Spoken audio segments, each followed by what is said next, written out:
Hello everyone, welcome back to the video wherein we are going to discuss about different questions जो कि पूछे जाते हैं NISM exam में। अगर आप लोग प्रिपेयर कर रहे हो NISM level 1 that is 10A के लिए, तो ये क्वेश्चंस आपको हेल्प आउट करेंगे ये समझने के लिए if you are going in the right direction और not. Let's see if you are able to answer these questions. These are the frequently asked questions in the exam, so you should be able to answer these questions if you're preparing for NISM. We'll also learn some tricks in this video, कैसे हम लोग कुछ options को eliminate करके correct option तक पहुंच सकते हैं. People, don't forget to subscribe to the channel if you have not yet subscribed. Let's begin with the video.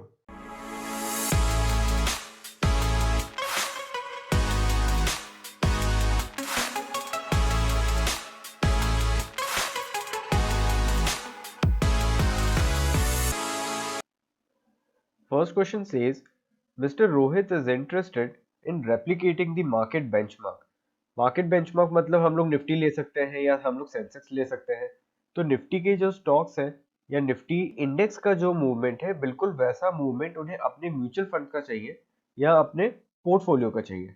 तो बिल्कुल सेम रिटर्न उन्हें मार्केट में बनाना है। अब जब आपको बिल्कुल सेम रिटर्न बनाना है तो फिर उसके लिए आपको कहाँ इन्वेस्टमेंट करना चाहिए? So we have four options with us. One is blue chip stocks and hold them for long term. तो आप ब्लू चिप स्टॉक्स में इन्वेस्ट करो और लॉन्ग टर्म के लिए होल्ड करो। लेकिन अब जो ब्लू चिप स्टॉक्स है वो हो सकता है बिल्कुल बेंचमार्क जैसे हो या हो सकता है कुछ ना कुछ उसमें अलग स्टॉक्स भी हो। So blue chip stocks are very much similar to the benchmark, but वो एग्जैक्ट रेप्लिकेशन हम लोग नहीं बोल सकते हैं। कुछ ऐसे भी स्टॉक्स उसमें हो सकते हैं जो आपके इंडेक्स में नहीं है। Second option is index funds. Index funds are those funds which invest in a portfolio which is the complete replication of the index. तो अगर निफ्टी में 50 स्टॉक्स है, उन 50 स्टॉक्स में ही ये इंडेक्स फंड इन्वेस्ट करेगा और बिल्कुल उसी प्रपोर्शन में इन्वेस्ट करेगा जिस प्रपोर्शन में वो निफ्टी के अंदर प्रेजेंट है। Third option says various stocks and keep on churning the portfolio to align the return with the market index. तो अलग अलग स्टॉक में आप लोग इन्वेस्ट करते चलो और पोर्टफोलियो को क्विकली चेंज करते चलो सो दैट वो मार्केट इंडेक्स के जैसा रिटर्न आपको निकाल के दे। And fourth option says you should go with some portfolio management schemes. So the correct answer to this question would be index funds, because आपको अगर मार्केट बेंचमार्क को रेप्लिकेट करना है तो उसके लिए आपको किसी ऐसे फंड में इन्वेस्ट करना होगा जो बिल्कुल वही स्टॉक्स रखता है जो बेंचमार्क इंडेक्स में हो। तो इंडेक्स फंड्स वही फंड्स होते हैं जो उतना ही प्रपोर्शन इन्वेस्ट करते हैं उन स्टॉक्स में जिस प्रपोर्शन में वो इंडेक्स में है, और उन्हीं स्टॉक्स में इन्वेस्ट करते हैं जो कि इंडेक्स में अवेलेबल है। So the correct answer to this question would be index funds. Now the second question says which of the following products is the pure insurance product? तो ये ऐसा कौन सा प्रोडक्ट है जो प्योर इंश्योरेंस प्रोडक्ट है जो आपको सिर्फ इंश्योरेंस प्रोवाइड करता है? So when we talk about ULIP, ULIP is unit linked insurance product. तो ये भी इंश्योरेंस प्रोडक्ट है लेकिन ये यूनिट लिंक्ड है। यूनिट लिंक मतलब this is linked to stock market returns. अगर स्टॉक मार्केट के रिटर्न्स अच्छे आते हैं तो ये आपको ज्यादा रिटर्न देगा, अगर स्टॉक मार्केट के रिटर्न खराब आते हैं तो ये आपको खराब रिटर्न्स प्रोवाइड करेगा। So is this a pure insurance product? बिल्कुल भी नहीं। क्या ये सिर्फ इंश्योरेंस दे रहा है? बिल्कुल नहीं। Second is money back policy. Money back policy भी आपको सिर्फ इंश्योरेंस प्रोवाइड नहीं करता है, यहाँ पे बहुत सारी और चीजें भी होती हैं। लाइक ये आपको एक अश्योर्ड अमाउंट भी प्रोवाइड करता है कि अगर कोई भी पर्सन इंश्योरेंस के मेच्योरिटी तक सर्वाइव करता है तो उनको कुछ एक सर्वाइवल बेनिफिट भी मिलेगा। So it is not pure insurance, यहाँ पे सर्वाइवल बेनिफिट भी है या बोल सकते हो एक छोटा सा सेविंग फीचर भी ऐड हो जाता है। So is it a pure insurance product? बिल्कुल भी नहीं। Third is we have whole life policy. Again, whole life policy has some saving feature. So in this type of policy, it is majorly taken by the people who want to make some estate for their loved ones. So whole life insurance में सिर्फ insurance आपको नहीं मिलता है, यहाँ पे आप एक सेविंग फीचर अपने आने वाली जनरेशन के लिए छोड़ के जाते हैं। So again, this is not a pure insurance product. Last is term insurance policy. So वैसे तो यही बचा है तो यही आपका आंसर होना चाहिए, but term insurance policy is that policy जो आपको प्योर इंश्योरेंस प्रोवाइड करती है। यहाँ पे कोई भी सर्वाइवल बेनिफिट आपको नहीं मिलेगा, यहाँ पे कोई भी सेविंग फीचर आपको नहीं मिलेगा, यहाँ पे कुछ भी यूनिट लिंक्ड फीचर आपको नहीं मिलेगा। So it is not link to market, it is not link to fixed units, it does not have any survival benefit as well. So ये आपको सिर्फ और सिर्फ इंश्योरेंस प्रोवाइड करता है, इसके अलावा आपको कुछ भी प्रोवाइड नहीं करेगा। तो the correct answer is term insurance policy. कई बार एग्जाम में ऐसा भी क्वेश्चन आता है, विच of the following is the cheapest policy या which has the lowest premiums। तो यूलिप क्योंकि इसमें भी सेविंग फीचर है, स्टॉक मार्केट से लिंक्ड होता है, मनी बैक पॉलिसी में भी सेविंग फीचर है, होल लाइफ इंश्योरेंस में भी कहीं ना कहीं सेविंग फीचर आता है, तो इन सब के प्रीमियम्स थोड़े से हाई हो जाते हैं as compare to the term insurance policy. Now because term insurance policy में कुछ भी सेविंग फीचर नहीं है या कुछ भी सर्वाइवल बेनिफिट नहीं है, तो इस रीजन से इसका प्रीमियम बहुत लो प्राइस पे आपको मिल जाएगा। सो लोएस्ट प्राइस के लिए भी अगर कोई क्वेश्चन आता है, even in that condition the answer would remain the term insurance policy. Third question is on enrolling in the National Pension Scheme (NPS), a unique identification number known as dash is allotted to the subscriber। तो जब भी हम लोग national pension scheme को subscribe करते हैं तो ऐसा कौन सा यूनिक आइडेंटिफिकेशन नंबर हमें अलॉट होता है। So just like every tax payer का एक यूनिक आइडेंटिफिकेशन नंबर होता है जिसे हम पैन नंबर बोलते हैं, परमानेंट अकाउंट नंबर। तो आप कभी भी कुछ भी अर्न करते हो या आप कहीं भी अपना अकाउंट ओपन कराते हैं बैंक में, या आप अगर डीमैट अकाउंट ओपन कराते हैं, so everywhere you require this pan number. Why this is important? Because this is a unique identification number. इससे आइडेंटिफाई होता है कि कौन पर्सन अपना अकाउंट ओपन करवा रहा है। सिमिलरली अगर आप कभी भी एनपीएस अकाउंट ओपन कराते हैं तो एनपीएस अकाउंट के लिए you will require a permanent retirement account number. So PRAN number होता है जो कि रिक्वायरमेंट होता है, this is permanent account number pan number, और पीआरएएन होता है permanent retirement account number. So the central record keeping agency will provide you with a permanent retirement account number whenever you want the NPS account to get opened। Fourth question is, if the percentage change in BSE Sensex or Nifty is 10% before 1 p.m., then the trading is halted in all equity and equity derivative market for a period। So जब भी 10% का movement होता है 1 pm के पहले, तो trading कितनी देर के लिए हॉल्ट होती है ये हमें बताना है। So there is a complete table which is given in your book, जहाँ पे 10% पे 1 pm के पहले कितनी देर के लिए हॉल्ट होता है, उसके बाद कितनी देर के लिए हॉल्ट होता है, अगर 15% का मूवमेंट हो जाता है तब कितनी कितनी देर के लिए हॉल्ट होता है, और 20% के मूवमेंट पे कितनी देर के लिए हॉल्ट होता है। ये पूरा डिटेल डिस्क्रिप्शन गिवन है आपकी बुक में। So let us first look at the definition of the circuit breaker। So if there is an abnormal price movement in an index defined in percentage terms, the exchange can suspend trading। तो कभी कभी बहुत ज़्यादा abnormal movement हो जाता है due to some news, कोई बहुत बड़ा न्यूज़ आ गया है, मार्केट कई बार बहुत बड़े परसेंटेज से नीचे गिर जाता है, या कभी कभी बहुत ज़्यादा परसेंटेज से अपसाइड मूवमेंट ले लेता है, इन सबको abnormal movements हम लोग बोलते हैं। जब भी इन एब्नॉर्मल मूवमेंट के कारण एक्सचेंज कुछ देर के लिए ट्रेडिंग को रोक देता है, उसे हम लोग बोलते हैं suspension of trading. Now this is known as hitting the circuit breaker. जब भी आपका ट्रेडिंग सस्पेंड होता है, जब भी मार्केट थोड़ी देर के लिए बंद होता है या रुकता है, उसे हम लोग बोलते हैं hitting the circuit breaker.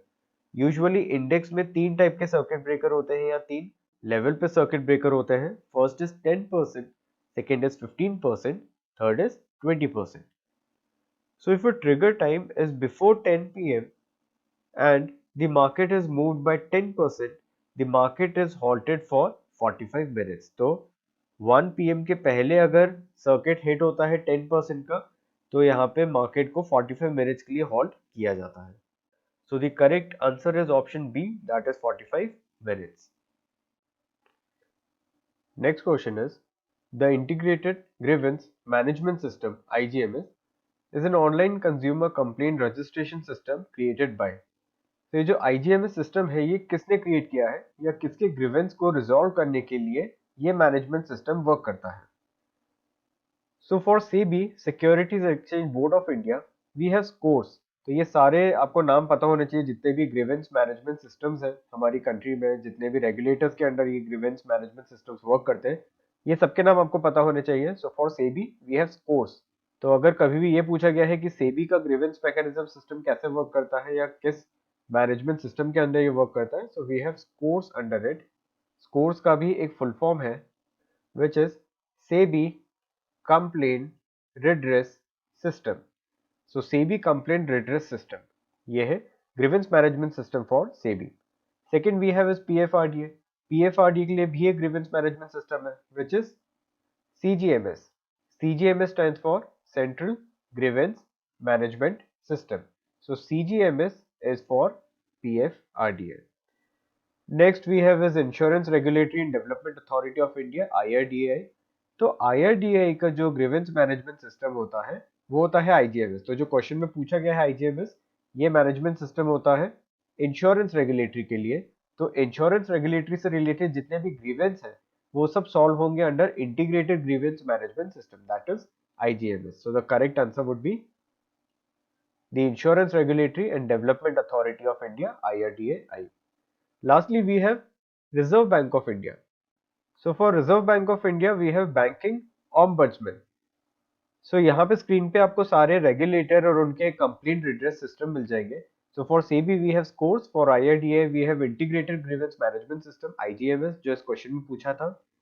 For PFRDA we have Central Grievance Management System CGMS, and for RBI we have the Banking Ombudsman. Next question is, whom does a company appoint to manage the regulatory and operational aspects of the public offers of shares? तो जब भी कोई public offer आता है, like IPO जब भी आता है, सो आईपीओ से रिलेटेड सारे रेगुलेटरी एंड ऑपरेशनल एस्पेक्ट्स कौन मैनेज करता है? Is it registrar and transfer agent जिनको हम आरएनटी एजेंट्स बोलते हैं? Is it bankers to an issue?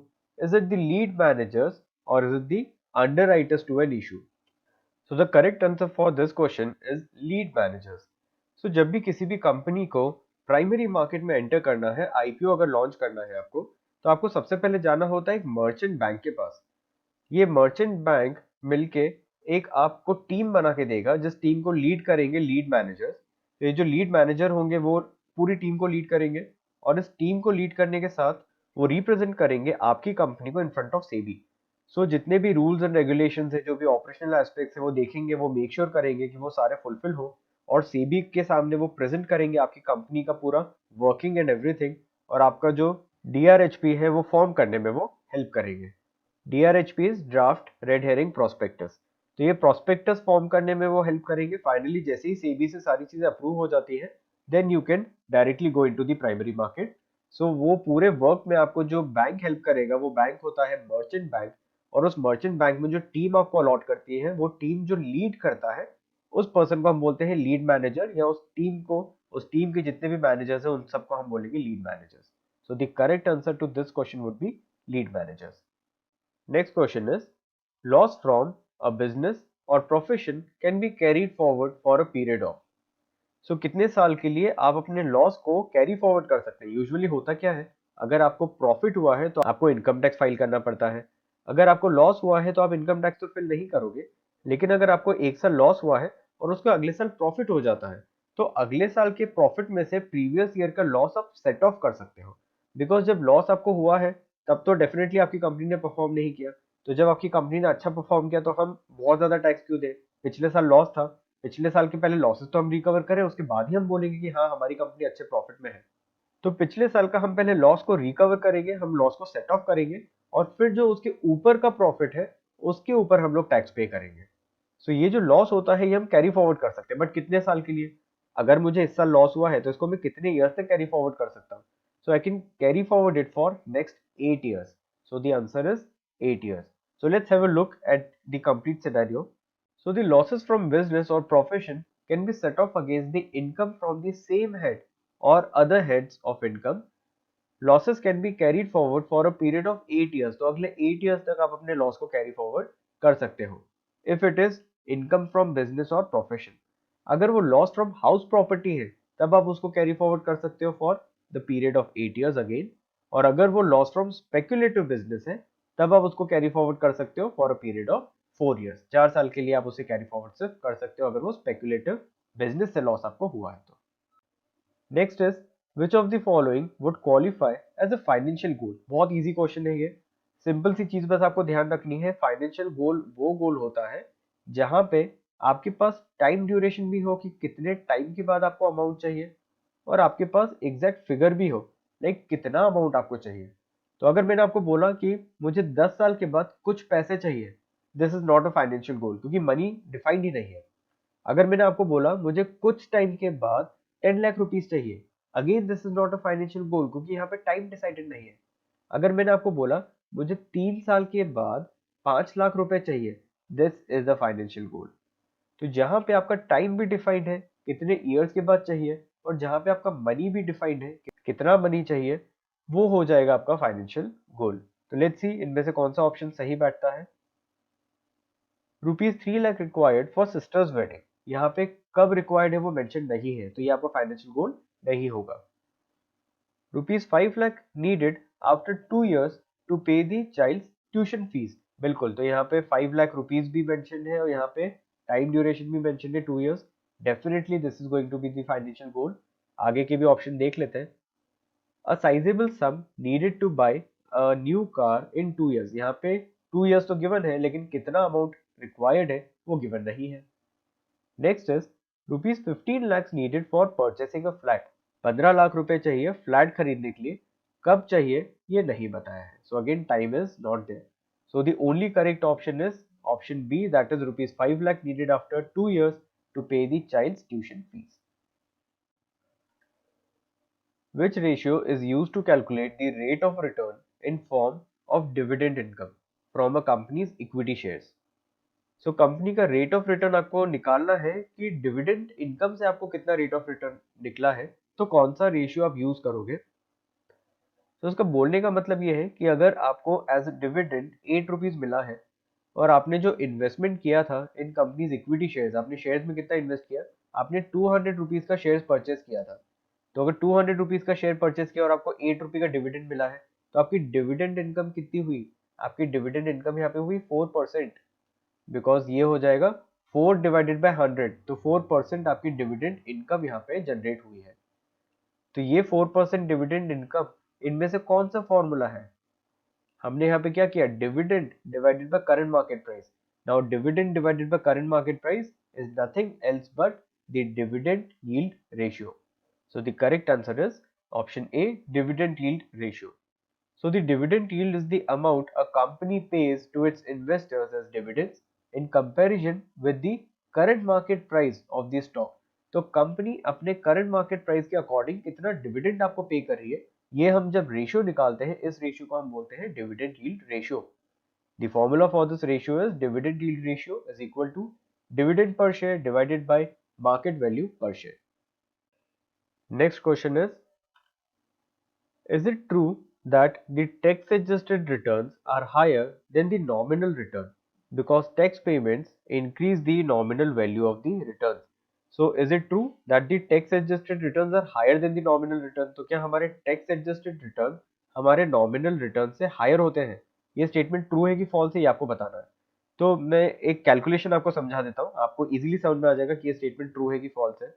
Let's suppose आपने 1 लाख रुपीज की बैंक में एफडी कराई और इस 1 लाख रुपीज की एफडी पे बैंक ने आपको बोला था कि वो आपको 8% का रिटर्न देंगे। जब आपने 1 लाख रुपीज पे 8% कैलकुलेट किया, so it came out to be 8,000, तो आपको 8,000 रुपीज का रिटर्न मिला है। सो ये 8,000 रुपीज का रिटर्न क्या हो गया, ये आपका नॉमिनल रिटर्न हो गया, this is the nominal return. अब क्या ये 8,000 पूरा आपकी जेब में जाएगा, नहीं, इस पे आपको कुछ टैक्स भी पे करना पड़ेगा। तो कितना टैक्स आपको पे करना पड़ेगा, अब ये डिपेंड करेगा कि आप कौन से टैक्स स्लैब में आते हैं। लेट्स से आप 30% के टैक्स स्लैब में आते हैं या आप 10% के टैक्स स्लैब में आते हैं, थोड़ा सिंप्लीफाई कर देते हैं, आप 10% के टैक्स स्लैब में आते हैं। तो अगर आप 10% के टैक्स स्लैब में आते हैं तो इस 8,000 पे आपको 10% का टैक्स पे करना पड़ेगा। सो आपने इस पे टैक्स पे कर दिया, टैक्स पे कितना किया, 10% ऑफ 8,000 विच इज 800 रुपीज। तो आपका फाइनल रिटर्न कितना हुआ, 8,000 रुपए तो बैंक ने आपको दिए, लेकिन उसमें से 800 रुपीज आपने गवर्नमेंट को दे दिए टैक्स के फॉर्म में। तो आपके हाथ में कितना बचा, आपके हाथ में बचा 7,200। अब ये 7,200 क्या हो गया, this is the tax adjusted return. Tax adjust करने के बाद आपके हाथ में कितना पैसा बचता है, this is the tax adjusted return. अब क्वेश्चन में ये पूछा है क्या ये टैक्स एडजस्टेड रिटर्न आपके नॉमिनल रिटर्न से हायर होता है। सो क्या आपका ये टैक्स एडजस्टेड रिटर्न आपके नॉमिनल रिटर्न से हायर है, द आंसर इज नो, बिल्कुल नहीं। आपका टैक्स एडजस्टेड रिटर्न हमेशा नॉमिनल रिटर्न से कम होगा, बिकॉज नॉमिनल रिटर्न के ऊपर ही तो आप टैक्स पे करोगे, और जब आप नॉमिनल रिटर्न पे टैक्स पे कर दोगे तो आपका tax adjusted return will always be lower than the nominal return. आपको जो भी नॉमिनल रिटर्न मिलेगा उसके ऊपर आप टैक्स पे करोगे, और जो आपका लेफ्ट ओवर मनी रहेगा that will be tax adjusted return. So the answer would be no, the statement is false. Next question says Which of the following is true with respect to the growth option of a mutual fund scheme? So उसको समझने के लिए हमें ये देखना होगा कि कौन कौन से टाइप के म्यूचुअल फंड्स हमारे पास होते हैं। सो दो टाइप के म्यूचुअल फंड स्कीम्स होती है। वन इज ग्रोथ ऑप्शन, एक वो स्कीम होती है जो आपको ग्रोथ ऑप्शन देती है, और दूसरी वो स्कीम होती है जो आपको डिविडेंड प्रोवाइड करती है। सो ग्रोथ ऑप्शन आपको ग्रोथ प्रोवाइड करेगा और डिविडेंड ऑप्शन आपको डिविडेंड प्रोवाइड करेगा। कौन सा स्कीम अच्छा है, कौन सा स्कीम बुरा है? सो ग्रोथ ऑप्शन उनके लिए अच्छा है जो लोग लॉन्ग टर्म इन्वेस्टमेंट करना चाहते हैं और उनको अभी फिलहाल किसी रेगुलर इनकम की रिक्वायरमेंट नहीं है। तो ग्रोथ ऑप्शन में जो मनी होता है वो कंपाउंड होता है बहुत तेजी से, बिकॉज आप उसमें से कुछ भी अमाउंट विड्रॉ नहीं कर रहे हैं। There is no dividend which is declared in the growth option. वहीं पे डिविडेंड ऑप्शन में आपको रेगुलर बेसिस पे कुछ ना कुछ डिविडेंड कंपनी देती रहती है, सो दैट आपका एक रेगुलर इनकम भी चलता रहे प्लस थोड़ा बहुत ग्रोथ भी चलता रहे। सो ग्रोथ ऑप्शन में कोई भी डिविडेंड नहीं रहेगा, डिविडेंड ऑप्शन में आपको डिविडेंड मिलेगा। ग्रोथ ऑप्शन की ग्रोथ कैसे होती है? सो जो एडिशनल मनी ग्रो होता है वो मनी ऑटोमेटिकली री इन्वेस्ट हो जाता है उसी म्यूचुअल फंड में, सो दैट उसका ग्रोथ कंपाउंडेड वे में होता जाए। सो वो मल्टीप्लाई होता जाएगा, बहुत तेजी से ग्रो होगा, इसलिए उसका नाम है ग्रोथ फंड्स। तो यहाँ पे आपको डिविडेंड मिलेगा ही नहीं। So let's look at the options. First option says the additional units are bought of the same scheme using the dividend amount. तो जो भी dividend amount रहेगा उससे additional unit आप खरीद लेंगे उसी स्कीम के। But the twist is dividend amount he declare नहीं होता है growth में, तो because growth में there is no dividend which is declared, तो ये ऑप्शन तो ऐसे ही गलत हो गया। सेकेंड ऑप्शन बोल रहा है the net asset value is reduced to the extent of dividend declare. तो एनएवी रिड्यूस हो जाता है जितना भी डिविडेंड डिक्लेयर होता है। तो ये चीज बिल्कुल सही है, लेकिन किसके लिए? ये सही है डिविडेंड वाले ऑप्शन के लिए। डिविडेंड वाले ऑप्शन में जब भी डिविडेंड डिक्लेयर होता है तो आपका एनएवी रिड्यूस हो जाएगा, बिल्कुल रिड्यूस हो जाएगा। Third option is dividend is not declared. So अभी तक हमने जो भी डिस्कशन किया था उससे आपको समझ में आ गया होगा कि जो भी ग्रोथ ऑप्शन होता है आपके म्यूचुअल फंड स्कीम का, उसमें डिविडेंड इज नॉट डिक्लेयर्ड, वहां पे डिविडेंड डिक्लेयर ही नहीं होता है। So the correct option would be dividend is not declared. Let us still go through the fourth option as well. So dividend is declared but not distributed. So ऐसा भी नहीं होता है, डिविडेंड डिक्लेयर ही नहीं होता है यहाँ पे, और जो भी मनी आपका ग्रो हो रहा है वो मनी ऑटोमेटिकली न्यू फंड्स में इन्वेस्ट कर दिया जाता है, उसमें न्यू शेयर्स खरीद लिए जाते हैं, and ultimately you will not get any dividend. So dividend यहाँ पे डिक्लेयर ही नहीं होता है। So the correct option would be option C, dividend is not declared. Next question is, what are the obligations and responsibilities of an investment advisor? तो एक investment adviser की क्या क्या रिस्पॉन्सिबिलिटीज एंड ऑब्लिगेशंस होते हैं? First is to maintain the records of the client. तो बिल्कुल client के सारे रिकॉर्ड्स हमें मेंटेन करने होते हैं, इवन 5 years तक के रिकॉर्ड्स हमें मेंटेन करने होते हैं। Second is addressing the client grievance. तो अगर कोई क्लाइंट कोई प्रॉब्लम फेस कर रहा है तो उसे भी हमें एड्रेस करना होगा, तो डेफिनेटली ये भी हमें करना ही होगा as an investment advisor. Third is risk profiling of the client. तो हमें क्लाइंट्स का रिस्क प्रोफाइलिंग भी करना होता है। So risk profiling helps us to understand the risk appetite of the client. So we have to do the complete risk profiling of all the clients as an investment advisor to understand how much risk every client, every individual can bear. So all these three are the roles and responsibilities of an investment advisor. So the answer should be A, B and C. The next question is, the investment advice and the asset allocation for an investor done by an investment advisor is based on। तो जब भी हम लोग एक investment advice देते हैं या asset allocation देते हैं तो वो asset allocation और इन्वेस्टमेंट एडवाइस किस बिहाफ पे होना चाहिए? asset allocation को मैं briefly explain कर देता हूँ। asset allocation means जब भी आपके पास 1 लाख रुपीज है तो उस 1 लाख रुपीज को कहाँ कहाँ पे इन्वेस्ट करना है, कौन कौन से asset में allocate करना है। अब असेट कौन कौन से होते हैं, असेट क्लासेस कौन कौन से होते हैं?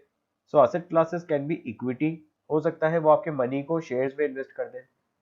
Asset class can be debt, हो सकता है वो आपको बोले कि आपको एफडी करवाना चाहिए। Asset classes can B commodity, it can be real estate, हो सकता है वो आपको बोले कि आपको थोड़ा सा रियल एस्टेट में भी इन्वेस्ट करना चाहिए। So these are the different asset classes. Even gold में भी हम लोग जब इन्वेस्ट करते हैं वो भी एक टाइप का असेट क्लास है। तो इवन गोल्ड और commodity is another type of asset class. So we can allocate our money in different asset classes. So आपको वो असेट क्लासेस में बाइफिकेट करके किस बिहाफ पे देगा, क्या सोच के वो आपके इन डिफरेंट अलग अलग असेट क्लासेस में मनी को डिवाइड करेगा। So should it be based upon the risk profiling, or should it be based upon the risk mitigation, risk aversion, or risk management?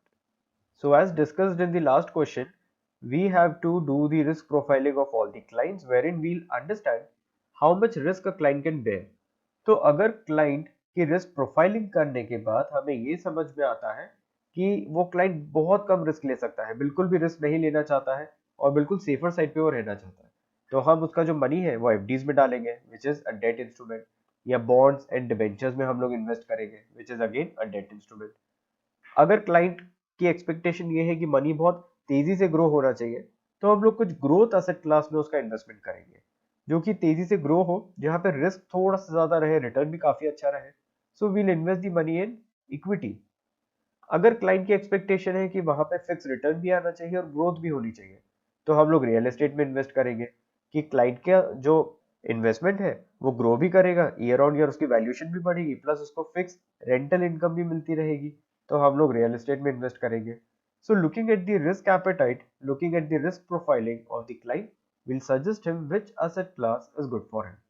So the correct answer would be risk profiling. Next question is, when should the investment advisor do the risk profiling of his clients? तो लगभग ये तीनों ही question हमारे risk profiling से related हो गए हैं, तभी ये हम सब एक साथ देख रहे हैं। सो रिस्क प्रोफाइलिंग क्लाइंट की हमें कब कब करनी चाहिए? Is it only at the time of beginning, हमें इसे स्टार्टिंग में वन टाइम एक्टिविटी करनी चाहिए और उसकी रिस्क प्रोफाइलिंग करनी चाहिए, या हमें वो अपडेट करते जाना चाहिए पीरियोडिकली? पीरियोडिकली अपडेट करने से मतलब है कि with the change in the time हमें उसकी रिस्क प्रोफाइल वापस करनी चाहिए, बिकॉज रिस्क प्रोफाइल में काफी सारे चेंजेस आ जाते हैं। सो एक बार देखते हैं कि कैसे चेंजेस आते हैं। लेट्स से जब भी फर्स्ट टाइम हमने क्लाइंट का रिस्क प्रोफाइलिंग किया था, तब क्लाइंट के ऊपर कोई डिपेंडेंट नहीं था और क्लाइंट की मैरिज नहीं हुई थी, क्लाइंट सिंगल पर्सन था, सिंगल इंडिविजुअल था और उसके ऊपर कोई भी पर्सन डिपेंडेंट नहीं था। उस टाइम उसका जो रिस्क बेयरिंग कैपेसिटी था वो काफी हाई था, तो उसने बोला कि आप बिल्कुल रिस्की इन्वेस्टमेंट में इन्वेस्ट कर सकते हैं। हमने उसका लगभग 80% पोर्टफोलियो टुवर्ड्स इक्विटी इन्वेस्ट कर दिया।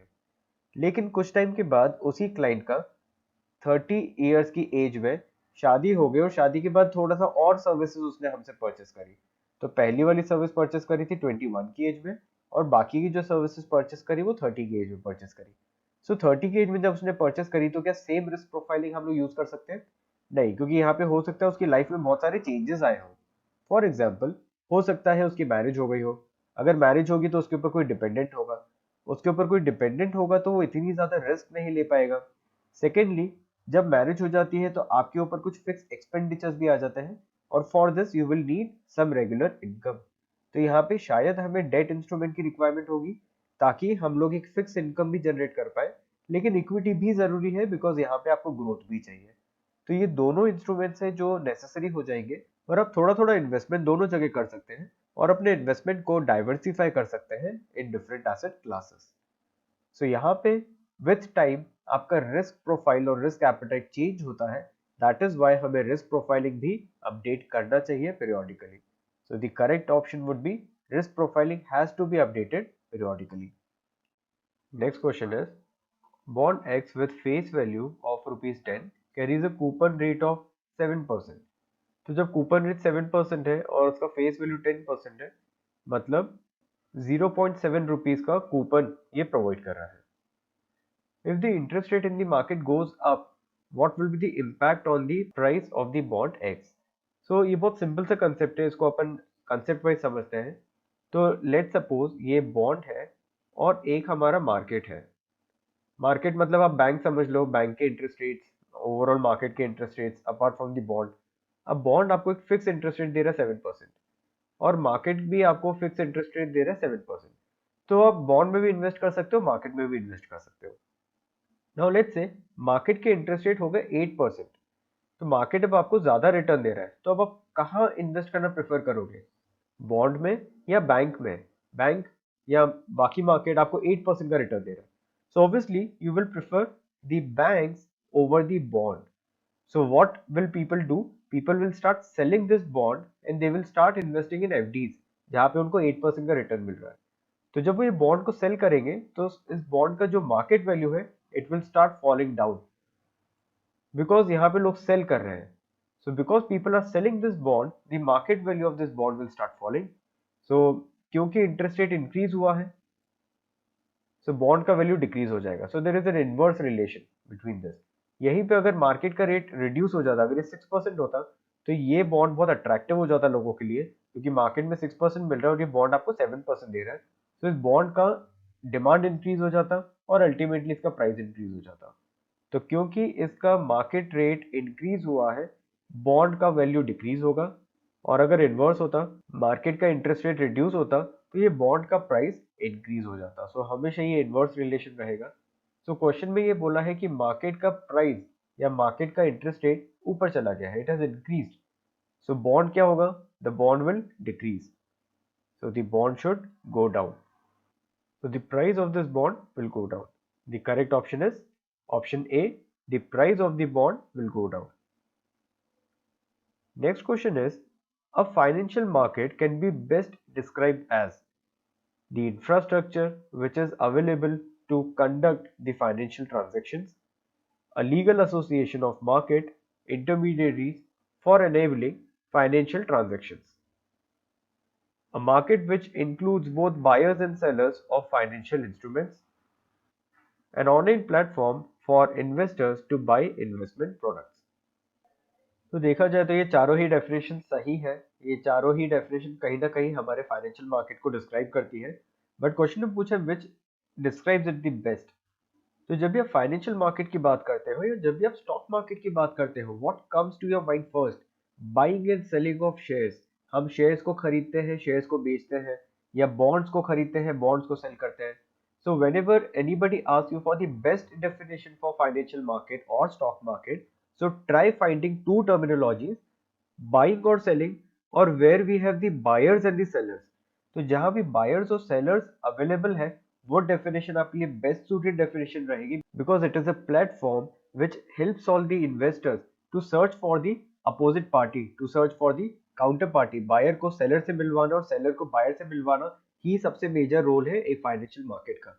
सो ये एक इंटरमीडियरी है, सो it is a market which includes both buyers and sellers of the financial instruments। So the correct option would be option C, though all the options would be correct, but then the best suited option would be option C। Next question is, Jaya needs rupees 5 lakh for an emergency medical procedure, which investment is she most likely to tap? तो उनके पास कुछ investments हैं, उनके पास shares हैं Hindalco limited के, उनके पास bank deposits हैं, उनके पास गोल्ड ज्वेलरी है, और उनके पास 5 years bonds of a financial company है। तो इनमें से ऐसा कौन सा इन्वेस्टमेंट रहेगा जिसे वो बहुत जल्द लिक्विडेट कर सकती हैं और अपने इमरजेंसी फंड के लिए यूज कर सकती हैं? So first option is shares. क्या हम लोग शेयर्स को तुरंत बेच सकते हैं? हम लोग बिल्कुल शेयर्स को तुरंत बेच सकते हैं, because we have very high liquidity in the shares like Hindalco, which is a very good volume share. But क्या वो शेयर अभी प्रॉफिटेबल है? क्या वो अपने मार्केट प्राइस से ऊपर है, हमने जिस प्राइस पे उसे खरीदा था?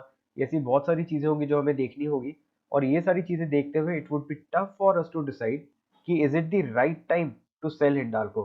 और इमरजेंसी में हमारे पास टाइम नहीं होता है कि हम वेट करें कि हमारे बाइंग प्राइस के ऊपर जाए और फिर हम उसे सेल करें।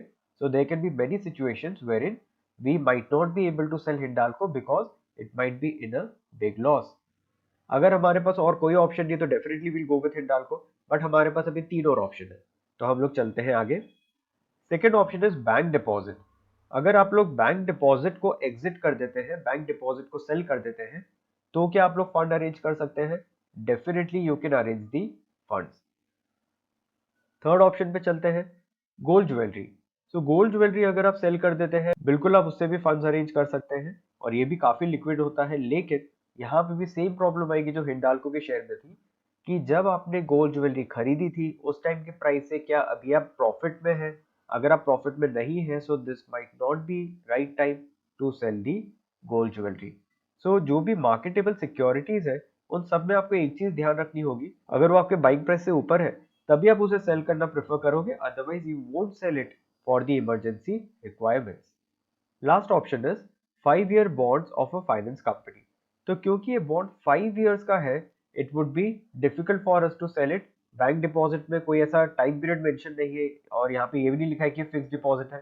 तो क्योंकि यहाँ पे चीजें बहुत क्लियरली मेंशन नहीं है, इसलिए will choose the bank deposit because it is the easiest way to fund the emergency requirements.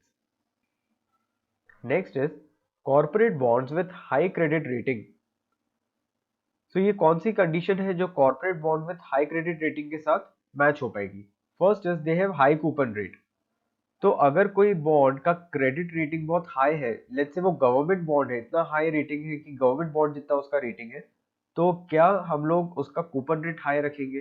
क्या वो कंपनी उसका कूपन रेट हाई रखेगी? बिल्कुल नहीं। कंपनी उन बॉन्ड्स का कूपन रेट हाई रखती है जिनका क्रेडिट रेटिंग काफी लो होता है। तो लो क्रेडिट रेटिंग को कॉम्पनसेट करने के लिए वो लोग आपको हाई कूपन रेट प्रोवाइड करते हैं। सो अगर कंपनी का क्रेडिट रेटिंग अच्छा है, if it's high, we will not provide a high coupon rate. Second is have higher face value. So face value has nothing to do with the credit rating. कोई relation नहीं है. So again this would not be a right option. Third is would have low default risk. So definitely अगर credit rating high है, इसका मतलब ये है कि default risk आपका कम रहेगा. So the correct answer would be the bond would have the low default risk. उसका default risk कम रहेगा. ये तो हम कॉर्पोरेट बॉन्ड्स की बात कर रहे थे। अगर यहीं पे गवर्नमेंट बॉन्ड्स की आप बात करो, तो गवर्नमेंट बॉन्ड्स का क्रेडिट रेटिंग हाईएस्ट होता है और उसका डिफॉल्ट रिस्क लोएस्ट होता है। सो इस एग्जांपल से आप लोग इजीली समझ सकते हो कि जिस भी बॉन्ड का क्रेडिट रेटिंग जितना हाई होगा, उसका डिफॉल्ट रिस्क उतना कम हो जाएगा। सो क्रेडिट रेटिंग दिया ही डिफॉल्ट रिस्क को दिया जाता है। तो अगर डिफॉल्ट रिस्क हाई होगा तो क्रेडिट रेटिंग कम दिया जाएगा, अगर डिफॉल्ट रिस्क लो होगा तो क्रेडिट रेटिंग हाई दिया जाएगा। So the correct option would be option C, have lower default risk. Next question is, what is the risk called which involves a change of loss or no loss but never a gain? तो यहाँ पे loss हो सकता है but gain कभी भी नहीं होगा। इस टाइप के रिस्क को हम लोग क्या बोलते हैं?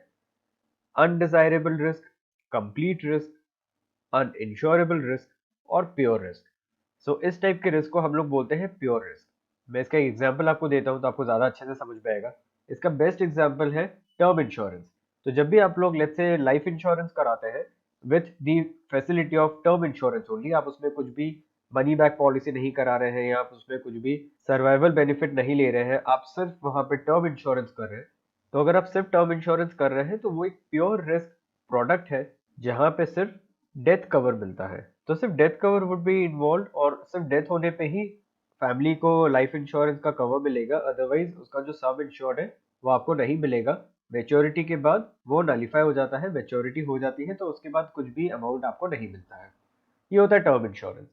सो term insurance is a pure risk product और उस प्योर रिस्क प्रोडक्ट में जो भी लॉस हो वो हमारा प्रीमियम का लॉस होता है, लेकिन वहां पे गेन का हमारा कोई भी मोटिव नहीं होता है। सो अगर किसी पर्सन ने अपना लाइफ इंश्योरेंस कराया, सो उसकी फैमिली को 1 करोड़ रुपीज मिल जाए, तो 1 करोड़ उसकी लाइफ की वैल्यू है। वहां पे वो गेन नहीं दे रहा है कि उसके जाने के बाद उसकी फैमिली को कुछ प्रॉफिट हो जाए, उसका रिप्लेसमेंट है वो। सो वो पर्सन अपनी लाइफ में जितना मनी अर्न कर सकता था, उसका रिप्लेसमेंट वो इंश्योरेंस के थ्रू करा रहा है। It's not a gain, it's never a gain. Last is in which of these can an investor do systematic transactions? तो इनमें से किसमें हम लोग सिस्टमैटिक ट्रांजेक्शंस कर सकते हैं? फर्स्ट ऑप्शन है फिक्स डिपॉजिट्स। क्या फिक्स डिपॉजिट में हम लोग सिस्टमैटिक ट्रांजेक्शंस कर सकते हैं? तो बिल्कुल भी नहीं। फिक्स डिपॉजिट में हम सब लमसम कर सकते हैं। अगर आपको फिक्स डिपॉजिट में सिस्टमैटिक ट्रांजेक्शंस करने हैं तो हमारे पास एक दूसरा इंस्ट्रूमेंट होता है by the name recurring deposit. RD के नाम से हम इसको जानते हैं। तो अगर आप आरडी में इन्वेस्ट करते हैं विच इज रिकरिंग डिपॉजिट, वो एक सिस्टमैटिक ट्रांजेक्शन है। तो अगर यहाँ पे फिक्स डिपॉजिट की जगह रिकरिंग डिपॉजिट लिखा होता तो हम लोग उस फर्स्ट वाले ऑप्शन को टिक करते, but fix deposit is always lump sum. Second is equities. क्या आप इक्विटी में सिस्टमैटिक ट्रांजेक्शन कर सकते हैं? तो नहीं, इक्विटी में भी हम लोग डायरेक्टली सिस्टमैटिक ट्रांजेक्शन नहीं कर सकते हैं, because every time share price भी बदलता है। मैंने अगर सोचा कि मैं हर महीने 5,000 इन्वेस्ट करूंगा तो वो पॉसिबल नहीं होगा, क्योंकि every month the share prices would change. Third is debenture. तो डिबेंचर में भी we can not do systematic transaction. Last option is mutual funds. So yes, mutual funds में हम लोग सिस्टमैटिक ट्रांजेक्शन कर सकते हैं। जो आपने एसआईपीस के नाम सुना होगा कि म्यूचुअल फंड्स में हम लोग एसआईपी करते हैं, it is nothing else but a systematic investment plan. तो ये जो सिस्टमैटिक इन्वेस्टमेंट प्लान होता है म्यूचुअल फंड में, उसी की ये लोग बात कर रहे हैं कि क्या हम लोग सिस्टमैटिकली इसमें ट्रांजैक्ट कर सकते हैं। सो एसआईपी में हम लोग एक fix amount every month invest करते हैं। मार्केट ऊपर जाए या नीचे जाए हमारा अमाउंट फिक्स रहता है। लेट्स से मैं 5,000 रुपीज एवरी मंथ इन्वेस्ट करता हूँ तो 5,000 ही रहेगा। शेयर प्राइसेस बढ़ जाए, शेयर प्राइसेस कम हो जाए, मेरे अकाउंट से हर महीने 5,000 ही डिडक्ट होगा और म्यूचुअल फंड के यूनिट्स में 5,000 के यूनिट्स ही परचेज होंगे। So it will not depend upon the market. हाँ, मार्केट पे ये डिपेंड होगा कि अगर मार्केट ओवर वैल्यूड है तो मेरे कम यूनिट्स मेरे पास आएंगे 5,000 में, और अगर मार्केट अंडर वैल्यूड है तो 5,000 में ही ज्यादा यूनिट्स आ जाएंगे। बट मेरे अकाउंट से डिडक्ट सिर्फ 5,000 होगा और इन्वेस्ट भी सिर्फ 5,000 होगा। तो यहाँ पे systematically equal amount every month invest होता है। दैट इज सिस्टमैटिक ट्रांजेक्शन, जिसे हम एसआईपी के नाम से जानते हैं, सिस्टमैटिक इन्वेस्टमेंट प्लान, और ये पॉसिबल है only in mutual funds. So that is it from this video. We'll continue this series of questions in the forthcoming videos as well. तो यहाँ पे और भी बहुत सारे videos आपको देखने को मिलेंगे. So we'll try कि every week we launch one video wherein you get different set of questions with complete description of all the answers. आपको इनमें कोई भी query हो या आपका कुछ add-on description हो, please feel free to comment below, and you can also let us know on 8889302230. अगर कोई ऐसा क्वेश्चन आपने देखा है जिसका आंसर आपको नहीं समझ में आ रहा है, even if it is a case study और if it is a normal question, आप हमें पोस्ट करो 8889302230 पे, and we'll try to include that question as well in our forthcoming videos. So we understand that reading the complete book feels a bit boring, इसीलिए हम लोगों ने आपके लिए वीडियो लेक्चर्स फॉर्म करे हैं। सो ये जो 120 प्लस वीडियो लेक्चर्स हैं, इसमें कंप्लीट डिटेल में हमने एक एक टॉपिक एक्सप्लेन किया है, so that आपको पूरी बुक रीड करने की जरूरत ना पड़े। So even without reading the book, you can understand the concepts very easily by watching these videos. और एग्जाम में जितने भी क्वेश्चंस आते हैं वो सब कंसेप्चुअल आते हैं। So ये थियोरेटिकल एग्जाम तो है नहीं कि हमें बहुत ज्यादा डिटेल लिखना है, हमारे कंसेप्ट क्लियर होने चाहिए। So the aim of these videos is to clear all your concepts. अब जैसे बुक में अगर एक डेफिनेशन लिखी है तो उस डेफिनेशन का क्या मीनिंग है और उससे किस टाइप के क्वेश्चंस आ सकते हैं, वो हम लोगों ने वीडियोस में डिटेल में समझाया है। Apart from that we have made 40 plus detailed case studies video जो कंप्लीटली डेडिकेटेड है टुवर्ड्स द केस स्टडीज। ये अगेन बहुत इंपॉर्टेंट पार्ट है, इसलिए इसको मैंने अंडरलाइन किया है। केस स्टडीज के सारे वीडियो 1 आवर ईच के हैं। सो अगर आप 10 का कंप्लीट कंटेंट देखोगे, so the content is above 160 videos. So 120 videos आपको कंटेंट के मिल जाएंगे और 40 वीडियोस आपको केस स्टडीज के मिल जाएंगे। Total you will find 160 videos of NISM 10A and 10B both combined. Then there are frequently asked questions as well. So देखो, exam clear करने के लिए आपको दो चीजों की जरूरत पड़ेगी। वन इज जो बुक का कंसेप्ट है, जो बुक का कंटेंट है, वो आपको क्लियर होना चाहिए। एंड सेकेंड इज जो प्रीवियस ईयर्स के क्वेश्चंस आए हैं वो किस पैटर्न के क्वेश्चन आए हैं, प्लस उनको सॉल्व कैसे करना है वो हमें बनना चाहिए। So case studies and questions ये दोनों हम लोगों ने इसमें कवर किया है। तो आप पढ़ तो रहे हैं लेकिन आपका डायरेक्शन सही है कि नहीं, वो ये फ्रीक्वेंटली आज क्वेश्चन सॉल्व करके आपको समझ में आएगा कि are we going in the right direction, क्या हमसे वो क्वेश्चंस के आंसर्स बन पा रहे हैं या नहीं बन पा रहे हैं। Then obviously the syllabus is updated. So जो लेटेस्ट सिलेबस है उसी के अकॉर्डिंग अपडेटेड वीडियोस आपको यहाँ पे मिलेंगे, and even the questions and the case studies are as per the updated syllabus. Now videos में जो सबसे common problem I have experienced is कि वहां पे आपको कोई गाइड करने के लिए नहीं होता है। सो वीडियोस हैं, आप लोग वीडियोस देख के काफी सारी चीजें समझ लेते हैं, लेकिन there can be 1 to 2% doubts, या कुछ क्वेश्चंस ऐसे हो सकते हैं जहां पे आपको कुछ क्वेश्चंस नहीं समझ में आया, कोई कंसेप्ट्स आपको क्लियर नहीं हुए। So for that we have even included one-to-one doubt clearing session with expert faculty members, and that too without any additional cost. So कोई additional cost यहाँ पे included नहीं रहेगी, and we will provide you one-to-one doubt clearing session. The reason being हमारा M है कि आप exam clear करें फर्स्ट अटेम्प्ट में, so that you can proudly say that yes, EduFineco के कंटेंट से I've cleared the exam in first attempt. Then you will also get the complete summary of the content, because last moment पे अगर आपको last day पे revision करना है, सो videos हम लोग एक दिन में सारे वीडियोस नहीं देख सकते, बहुत लेंदी वीडियोस हैं ये, लेकिन हम लोग लास्ट डे पे चैप्टर समरीज को जरूर गो थ्रू कर सकते हैं, सो दैट लास्ट मोमेंट का जो रिवीजन है वो हम लोग प्रॉपर वे में कर पाए। And lastly you will get the support until you clear the exam, because as I said our only goal is to get you clear in the first attempt itself. तो आप लोग properly पढ़ाई करके और exam को clear करें, यही हमारा एम है, यही हमारा गोल है। So that is it from this video guys. In case you face any query, any issue, आपको कुछ भी डिस्कस करना है, you can feel free to contact us on 8889302230. You can even reach us on www.edufeneco.com. Thank you.